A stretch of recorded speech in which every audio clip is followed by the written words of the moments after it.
Series के शुरू में हमें स्कूल दिखाया जाता है जहाँ पर सभी अपने अपने काम में मसरूफ थे। स्टूडेंट्स आपस में मोबाइल पर खबर देखकर ये बात करते हैं कि आज से उन्होंने 1 साल पहले पर्पल कलर्स के बॉल्स आसमान पर देखी थी। पर जब काफी ज्यादा ध्यान से साइंटिस्ट ने इन पर रिसर्च की तो पता चला कि इसके अंदर ऐसी कोई चीज नहीं है जो दुनिया को नुकसान पहुंचा सके। जिसके बाद सब कुछ आहिस्ता आहिस्ता ठीक होता गया। उन खतरनाक बड़ी बॉल्स को हल्का लिया जाने लगा। फिर दूसरी तरफ आर्मी कैंप में एक बहुत बड़ी बॉल आकर गिरी थी। जब लीचुन नाम का सोल्जर उस पर शूट करवाने का कह रहा था तो उस तरफ हर तरफ धुआं ही धुआं हो गया था। तभी वहाँ पर अजीब सी आवाजें भी आना शुरू हो जाती हैं। इसके बाद हम स्कूल में टीचर को देखते हैं जो टीवी पर मिनिस्टर की खबर सुनाती है कि सभी स्कूल्स में पढ़ाई के साथ साथ आर्मी की ट्रेनिंग भी दी जाएगी और जो बच्चे कॉलेज जाने के लिए तैयार हैं उनके लिए ये सब बहुत जरूरी है। अब टीचर सभी को क्लास में आर्मी में जाने के लिए फॉर्म्स देती है। सुबह को सब स्टूडेंट अपना सामान पैक करके स्कूल में पहुंच गए थे क्योंकि इन्हें अब स्कूल में ही रहना था। लड़के और लड़कियों को अलग अलग कमरे दे दिए जाते हैं पर वो तो सब लोग मस्ती करने लगते हैं। उन्हें देखकर ऐसा लग रहा था कि जैसे वो समर कैंप में आए हों। उनकी अब सख्त ट्रेनिंग शुरू हो गई थी। सब स्टूडेंट्स ट्रेनिंग कर थक गए थे। कुछ बच्चे तो बहुत खुश थे पर कुछ बहुत ज्यादा रो गए। हमें यहाँ पर नहीं रहना, हमें वापिस से घर जाना है। यहाँ पर फोन लाना भी मना था। पर वही लड़का जो आर्मी की ट्रेनिंग में आना नहीं चाहता था वो छुपाकर अपने साथ फोन को ले आया था होगा। यहाँ पर योंगचो उस लड़के के बारे में भी लीचुन को बता देता है जो फोन लेकर आया था। इस बात पर लीचुन उसे बहुत डांटता। अब जब सब बताकर योंगचो बाहर जा रहा था तो वो लड़का भी उसके पीछे आता है ताकि वो उससे अपने फोन का बदला ले सके। तभी इनके पास बहुत बड़ी बॉल आकर गिरती है। उसमें से एक मॉन्स्टर बाहर आया था जो दिखने में काफी बड़ा था। वो एक ही दम योंगचो को पकड़कर आहिस्ता आहिस्ता खा जाता है। वो मॉन्स्टर क्रिएचर दूसरे लड़के को भी पकड़ने वाला था पर यहाँ पर लीचुन आ जाता है जो उसे बचा लेता। देखते ही देखते वो क्रिएचर मॉन्स्टर दोबारा से बॉल में बदल गया। अब जब ये बात इनके टीचर को पता चलती है तो वो बहुत परेशान हो गई थी। लीचुन टीचर से कहता है कि आपको ये बात छुपानी होगी। बॉल से निकलने वाले क्रिएचर ने एक स्टूडेंट को खा लिया। अगर किसी को भी इस बारे में पता चला तो सब बहुत परेशान हो जाएंगे। सबसे यही कहेंगे कि योंचो अपने घर वापस चला गया है। उधर हम टीचर को देखते हैं जो रेडियो पर ये खबर सुनते ऐसे ही बड़ी बड़ी 30 बॉल्स जमीन पर आकर गिरी है। कमांडर की भी ये बात सुनकर हालत बहुत ज्यादा खराब हो गई थी। वो अब सभी को ये हुक्म देते हैं कि जल्दी से जितने भी स्टूडेंट्स हैं सबको गन चलाना हमें सिखाना होगा। हमें एक बड़े खतरे का सामना करना है। स्टूडेंट को भी सबके बारे में पता चल गया था। वो ट्रेनिंग के दौरान इतना ज्यादा थक गए थे वो बेचारे क्लास में भी सो जाते हैं। उनकी टीचर को ऐसी हालत देखकर उन पर बहुत तरस आ रहा था। उनकी ट्रेनिंग रोज ब रोज सख्त होती जाती। अगले दिन इन सभी स्टूडेंट्स का टेस्ट लिया जाता है। लीचुन सबको गन को असेंबल जोड़ने का कहता है। सभी स्टूडेंट्स बहुत अच्छे से इस टेस्ट को पास कर लेते हैं पर एक लड़की यहाँ पर गन को जोड़ नहीं पा रही थी। सुबह से शाम हो जाती है पर वो नहीं कर पाती, इसीलिए सबके सब उसे यहाँ पर बहुत बुरा भला कहने लगे थे। उधर दूसरी तरफ वो बॉल्स जिसमें से क्रिएचर ने निकलकर योंचो को खा लिया था उसके इर्द गिर्द एक बाउंड्री दीवार बना दी जाती है ताकि अब अगर दोबारा वो एलियन क्रिएचर उसमें से निकले तो किसी को भी नुकसान न पहुँचा सके। इसके बाद आर्मी वाले सभी स्टूडेंट्स को गन चलाने के लिए शूटिंग वाली जगह पर ले जा रहे थे। जब सभी शहर में से गुजरते हैं तो देखते हैं कि सारा शहर वीरान था। उधर एक लड़की जो अकेले कहीं पर जा रही थी वो जब रास्ते से एक गन उठाने लगती है उसके साथ कटा हुआ हाथ था जिसे देखकर वो काफी डर गई थी और चीख मारती है। सब अब उसके पास आ गए थे। हर तरफ खून था, सब डर रहे थे। अचानक से वहाँ पर छोटे छोटे क्रिएचर्स आने लगे थे। टीचर उन्हें यहाँ से भागने का कहती है और गन लेकर उन्हें मारने लगती है मगर एक क्रिएचर बहुत ही बेरहमी से टीचर को मार देता है। वहाँ पर सोल्जर भी आ जाते हैं जो उन क्रिएचर्स का मुकाबला करते हैं। क्रिएचर्स ने एक सोल्जर को भी मार दिया था। उसकी गर्दन जिस्म से अलग हो जा। भागते भागते इसी चक्कर में सब अलग हो गए थे। कुछ तो मॉल में छुप गए थे पर वहाँ पर भी क्रिएचर्स थे। एक लड़का जब भाग रहा था तो उसका पैर एक लड़की पकड़ लेती है जो जख्मी थी। वो उससे मदद मांग रही थी लेकिन इतने में क्रिएचर आकर उसे मार देता है। आगे वो लड़की दिखाई जाती है जिससे गन को जोड़ा नहीं जा रहा था। वो भागती भागती मॉल में आ गए और सही वक्त पर दरवाजों को बंद कर लेती है जिससे उसकी जान उन क्रिएचर से बच गई थी। आगे 3 लड़कियां जो अपनी जान बचाती भाग रही थी उनमें से एक को क्रिएचर ने पकड़ लिया। तभी लेडी सोल्जर आकर उसकी जान तो बचा लेती है पर क्रिएचर ने उस लेडी सोल्जर को बुरी तरह मार दिया था। ये देखकर वो लड़की बहुत ज्यादा डर गई थी और खुद को गाड़ी में जाकर बंद कर लेती है। जब उसके दोस्तें उसके पास आती है और गाड़ी का दरवाजा खोलने का कहते कहती है, पर वो इतनी ज्यादा डर चुकी थी वो दरवाजा भी नहीं खोलती। अब उसके बाकी की दोस्तें अपनी जान बचाने के लिए फोन बूथ में जाकर खुद को बंद कर लेती। क्रिएचर्स वहाँ पर भी आ गई थी जो जोर जोर से शीशे को तोड़ने की कोशिश कर रहे थे और लड़कियों से गलती से सायरन बजाता है, जिसकी आवाज से अब और भी ज्यादा क्रिएचर्स उनकी तरफ आने लगे। उधर दूसरी तरफ एक बिल्डिंग में कुछ स्टूडेंट छुपे हुए थे, उनके पास भी कुछ स्टूडेंट आते हैं। ये सब मिलकर अब फैसला करते हैं कि ये अपने बाकी के दोस्तों को मिलकर ढूंढेंगे।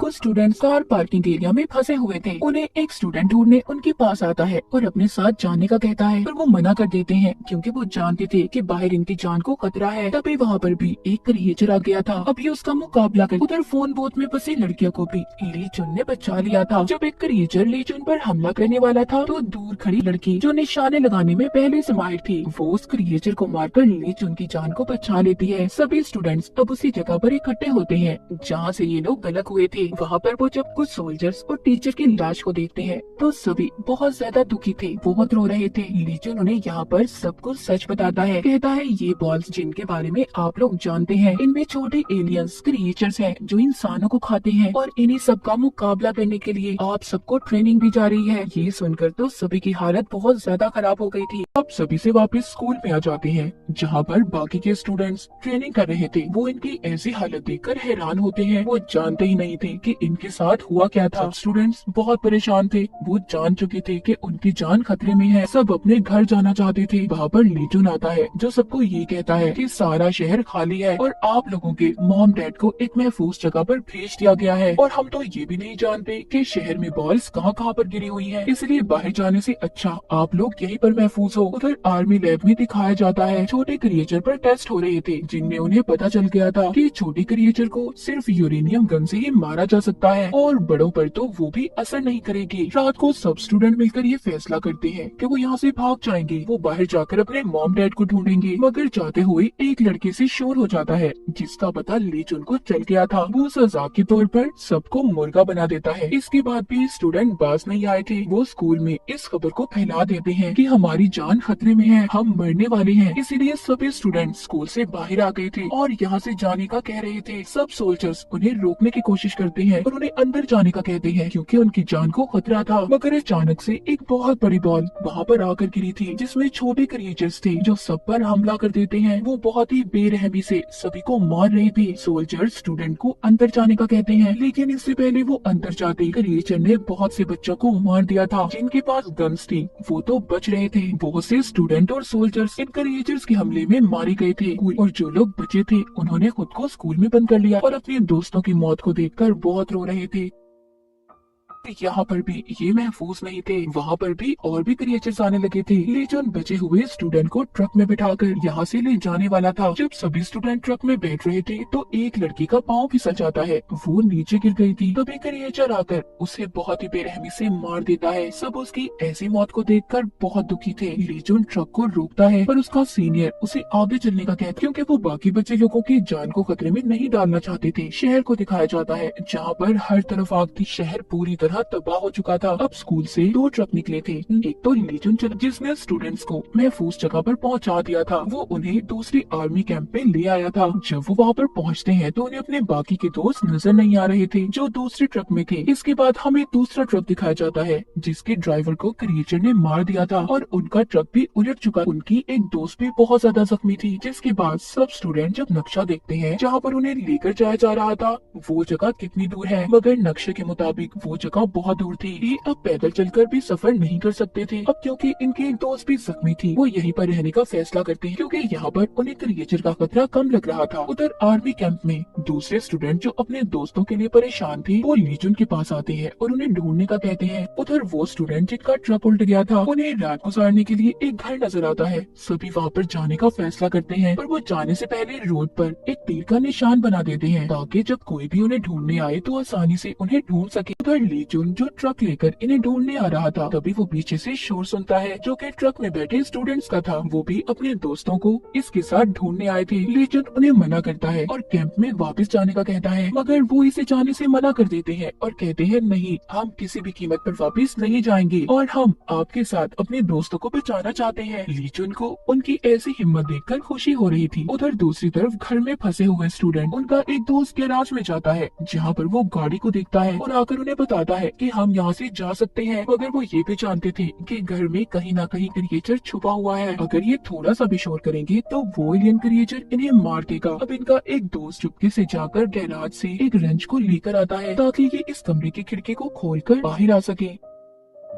ये घर में एक कमरे में मूवी को चला देते हैं और वो इस शोर से यहाँ पर आ जाए। एक किस्म का वो क्रिएचर का ध्यान भटका रहे थे। अब वो जल्दी से खिड़की को खोलकर निकल जाते हैं, पर वो क्रिएचर बहुत ही चालाक था, उसे पता चल गया था, इसीलिए वो इनका पीछा करता है। अब ये इस बात को भी जानते थे कि सब के सब यहाँ से बचकर नहीं जा सकते, किसी एक को यहीं पर रहकर कुर्बानी देनी होगी। यहाँ पर जख्मी लड़की को वो छोड़ने की बात करते हैं, मगर वो बेचारी नहीं रुकना चाहती थी, इसीलिए अब ये यहाँ पर एक गेम खेलते हैं कि जिसके हाथ में सबसे छोटी स्टिक आएगी वो यहीं पर रहकर क्रिएचर का मुकाबला करेगा और बाकी के लोग चले जाएंगे। अब एक लड़के के हाथ में छोटी स्टिक आती है जिसको वो दिखाते हुए डर रहा था, क्योंकि उसे डर था कि अगर उसने ऐसा किया तो ये सब उसे यहीं पर छोड़कर चले जाएंगे। ये देख दूसरा लड़का अपनी स्टिक को तोड़ देता है और सबसे ये कहता है कि मैं यहीं पर रुकूंगा, तुम लोग जाओ यहाँ से। सबको उसके लिए बुरा तो लग रहा था, पर फिर भी सब चले जाते हैं। उधर ली जुन भी स्टूडेंट के साथ उस जगह पर पहुँच जाता है जहाँ पर इन्होंने तीर के निशान को बनाया था। वो समझ गए थे कि सब यहीं पर कहीं न कहीं मौजूद हैं। उधर वो दोनों लड़के जब खुशी खुशी आ रहे थे तो पीछे से क्रिएचर दोबारा से ठीक होकर इन पर हमला करने लगता है, मगर वहाँ पर ली जुन आ गया था और आकर उन्हें बचा लेता है। वो लड़की जिसका निशाना बहुत अच्छा था, उसने उस क्रिएचर को अपनी गन से मार दिया था। सभी एक दूसरे से मिलकर बहुत खुश थे। ली जुन सबको आर्मी कैंप में वापस ले आया था, जहाँ पर कमांडर इन्हें देखकर बहुत खुश होते हैं। सीनियर भी ली जुन को बहुत डांटते हैं क्योंकि वो इनकी इजाजत के बगैर बच्चों को बचाने गया था। अब खैर वो सभी सही सलामत वापस आ गई थी, तो इसीलिए ली जुन को भी कुछ नहीं कहा जाता। सीनियर जानते थे कि वो उनका एक बहादुर सिपाही है। सभी स्टूडेंट को आहिस्ता आहिस्ता ये माहौल अच्छा लगने लगा था। सब एक दूसरे के साथ बहुत खुश थे। आर्मी के ड्रेस में तो वो बहुत ही अच्छे लग रहे थे। इसके बाद हमें आर्मी की मीटिंग दिखाई जाती है जिसमें बताया जा रहा था कि जमीन पर बहुत सी बॉल्स आ गई है जिनमें लातादाद क्रिएचर्स हैं। हमें उनका मुकाबला करना होगा। आधे क्रिएचर्स को तो हमारी आर्मी ने खत्म कर दिया है, पर इस जंग में हमारी आर्मी के बहुत से सोल्जर्स भी मारे गए हैं। इसलिए ली जुन को उसके सीनियर ये ऑर्डर देते हैं कि तुम्हें अब स्कूल के सभी स्टूडेंट्स को लेकर उन क्रिएचर्स वाली जगह पर जाकर उनका मुकाबला करना होगा। जब ये बात सबको पता चलती है कि उन्हें अब जंग में जाना है तो सब डर गए थे। रात को बेचारे न खाना खा रहे थे और न ही ठीक से सो पा रहे थे। वो यहीं पर अपनी पुरानी जिंदगी को याद करते हैं कि वो कितनी अच्छी तरह से अपनी जिंदगी को गुजारा करते थे, बस पढ़ना, सोना, खाना पीना। मगर अब उनकी जिंदगी बदल चुकी थी। तभी उनके पास ली जुन और कमांडर आता है। सब समझ रहे थे कि ली जुन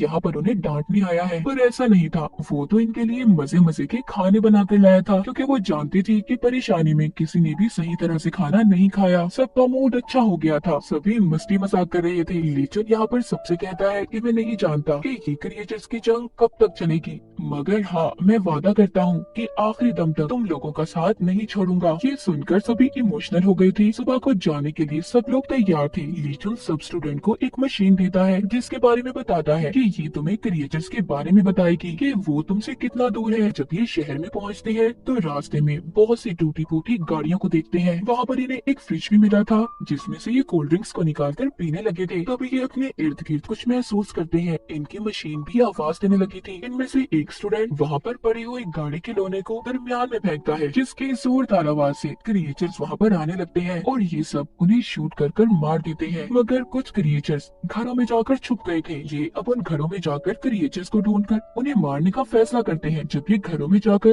क्रिएचर्स को ढूंढ रहे थे तो वहीं पर इन्हें एक लेडी सोल्जर मिलती है जिसकी हालत बहुत खराब थी। वो जाने कब से वहाँ पर छुपी हुई थी। ये सब उसे बचाकर बाहर ले आए थे। उधर ली जुन को भी कुछ सोल्जर्स मिले थे, वो भी उन्हें बचाकर ले आता है। जिसके बाद सब स्टूडेंट उस लड़की के मरे हुए साथियों की लाशों को जमा करते हैं और ये सोच रहे थे कि अगर इनका ये हाल हो सकता है तो हम लोगों का क्या हाल होगा, हम इस जंग में बच पाएंगे भी या नहीं। जब सभी बैठकर खाना खा रहे थे तो वो लड़की उठकर गन उठाकर अपनी जान लेने की कोशिश करती है। तभी उसके पास एक लड़की आकर उसे रोकती है, मगर वो लड़की बहुत रो रही थी और कहती है मेरी वजह से मेरे साथियों की जान चली गई। वो मुझसे मदद मांग रहे थे पर मैं अपनी जान बचाकर भाग गई और हमारा लीडर हमें छोड़कर चला गया। वो लड़की जो उसे रोक रही थी कहती है अगर तुम्हारी जगह मैं होती तो शायद मैं भी यही करती। तभी वहाँ पर ली जुन आता है। उस लड़की को इतना गुस्सा आ रहा था, वो उस पर गन कर लेती है और कहती है कि तुम भी ऐसे हो है ना, तुम भी हर लीडर की तरह इन्हें बीच रास्ते में छोड़कर चले जाओगे, क्योंकि हर लीडर ऐसा ही तो करता है। और ये कहकर वो लड़की गोली चला देती है। तभी वहाँ पर कमांडर ली चुन के आगे आ जाता है और गोली कमांडर को लग गई थी, मगर उनकी जान को भी कोई खतरा नहीं हुआ था। गोली सिर्फ उनके कंधे पर लगी थी। अब ली चुन कमांडर से मिलने जाता है। कमांडर कहता है कि इसमें उस लड़की की भी कोई गलती नहीं है, उसका ये हाल सिर्फ उसके लीडर की वजह से हुआ है। जिसके बाद ली चुन अब सभी स्टूडेंट के पास जाता है और उन्हें वापस से कैंप में जाने का कह रहा था। वो कहता है कि मेरी पहली जिम्मेदारी आप सब लोगों की जान को बचाना है, क्योंकि मैं नहीं चाहता कि मेरी वजह से आप लोगों की जान खतरे में हो और कोई भी ये समझे कि लीडर उन्हें अकेला छोड़कर चला गया। मगर सब स्टूडेंट ये भी जानते थे कि अगर वो इस मिशन को छोड़कर वापस चले गए और क्रिएचर्स को उन्होंने ना मारा तो सीनियर की तरफ से ली चुन को बहुत ही बुरी सजा दी जाएगी। यहीं पर एक लड़की जो कि ली चुन को पसंद करने लगी थी, वो उसे अपने दिल की बात बताने वाली थी, पर शर्म की मारी नहीं बता पाती। जब वापिस से वो अपने कमरे में जाती है तो वहाँ पर सभी लड़कियां उससे पूछ रही थी, मगर वो लड़की सबको यही कहती है कि जब हम वापिस आर्मी कैंप में जाएंगे तो शायद मैं उसे वहाँ पर सब कुछ बता दूंगी। उधर छत पर वो ही लड़की जिसका निशाना बहुत अच्छा था, वहाँ पर क्रिएचर्स को आते हुए देखती है और आकर सबको बताती है कि अगला निशाना उन क्रिएचर्स का हमारी ये बेस है। अब यहाँ पर ये सभी फैसला करते हैं कि इन्हें वापस जाकर और ज्यादा फौज को लाना होगा ताकि ये उन क्रिएचर्स का मुकाबला कर सके। पर कुछ स्टूडेंट यहाँ पर ये कहते हैं कि अगर हम वापस गए तो बहुत ज्यादा देर हो जाएगी। ये सुनकर ली चुन और कमांडर उनकी बातें बहुत खुश हो रहे थे। उन्हें लग ही नहीं रहा था कि उनके बच्चे इतने ज्यादा ज़हीन हैं। अब ये एक प्लान बनाते हैं कि ये एक बिल्डिंग में बहुत सारे बॉम्ब्स को लगा देंगे और वहाँ पर फिर ये सभी क्रिएचर्स को बुलाएंगे, जिसके बाद उस धमाके में सभी क्रिएचर्स मारे जाएंगे। तभी ये देखते हैं कि वो क्रिएचर्स एक दूसरे से कम्युनिकेट बात भी कर सकते थे। ली चुन अपने सभी साथियों से कहता है कि हमारे पास सिर्फ 10 मिनट है, हमें जो भी करना होगा इन 10 मिनटों में करना होगा। ये अब उन क्रिएचर्स को अपनी तरफ बुलाने के लिए बहुत ज्यादा शोर मचाते हैं। ये कभी गाड़ियों के शीशे तोड़ रहे थे तो कभी जोर जोर से सायरन्स को बजा रहे थे, जिससे वो क्रिएचर्स अब उस बिल्डिंग में आने लगे थे। और देखते ही देखते बहुत सारे क्रिएचर्स वहाँ पर आ भी जाते हैं। जो स्टूडेंट उस बिल्डिंग में बॉम्ब को लगा रहे थे, तभी उनके पास ली चुन आता है और कहता है जल्दी तुम्हें अपना काम खत्म करना होगा। और कमांडर से कहता है कि आप इन सबको लेकर दूसरी बिल्डिंग में जाएं। मगर कोई भी स्टूडेंट ली चुन को लिए बगैर जाना ही नहीं चाहता था। वो बहुत ज्यादा इमोशनल हो रहे थे, मगर फिर भी कमांडर उन्हें बचाकर दूसरी बिल्डिंग में ले आता है। मगर जब वहाँ से ली चुन जाने वाला था तो वो देखता है उसके इर्द गिर्द बहुत सारे क्रिएचर्स आ गए थे। उसका बच पाना मुश्किल हो रहा था। वो बहुत ज्यादा जख्मी भी हो जाता है। ली चुन उस बिल्डिंग में बुरी तरह से फंस गया था। वो दूसरी बिल्डिंग में सभी को बॉम्ब को ब्लास्ट करने का कहता है, मगर कोई भी स्टूडेंट बॉम्ब को ब्लास्ट नहीं करना चाहता था। वो सभी रो रहे थे क्योंकि ली चुन की जान खतरे में थी और वो उस बिल्डिंग में फंसा हुआ था। कोई भी नहीं चाहता था कि इस धमाके में ली चुन को कोई नुकसान पहुंचे। वो लड़की जो ली चुन को पसंद करती थी, वो वॉकी टॉकी पर उससे बात करती है, कहती है कि तुम ऐसे हमें बीच रास्ते में छोड़कर नहीं जा सकते। तुमने तो हमसे वादा किया था कि आखिरी वक्त तक तुम हमारे साथ रहोगे। मगर ली चुन उसे कहता है कि मेरे पास इसके अलावा कोई और रास्ता नहीं है। ये कहकर वो वॉकी टॉकी को बंद कर देता है। कमांडर के हाथ कांप रहे थे। वो भी बॉम्ब को ब्लास्ट नहीं करना चाहता था, मगर फिर जब वो देखते हैं कि क्रिएचर्स अब उस बिल्डिंग से बाहर आने लगे थे तो एक लड़की हिम्मत करती बॉम्ब के रिमोट के पास जाती है। क्रिएचर्स अब ली चुन के पास पहुंच गए थे। वो उस पर हमला करने वाले थे। हम ली चुन के चेहरे पर आखिरी मुस्कुराहट को देखते हैं। उस बिल्डिंग में बॉम्ब फट जाता है। बहुत बड़ा ब्लास्ट हो गया था। सभी स्टूडेंट्स उस ब्लास्ट को देखकर बहुत जोर जोर से रो रहे थे। और इसी दुखी सीन के साथ इस सीरीज का यहीं पर एंड हो जाता है।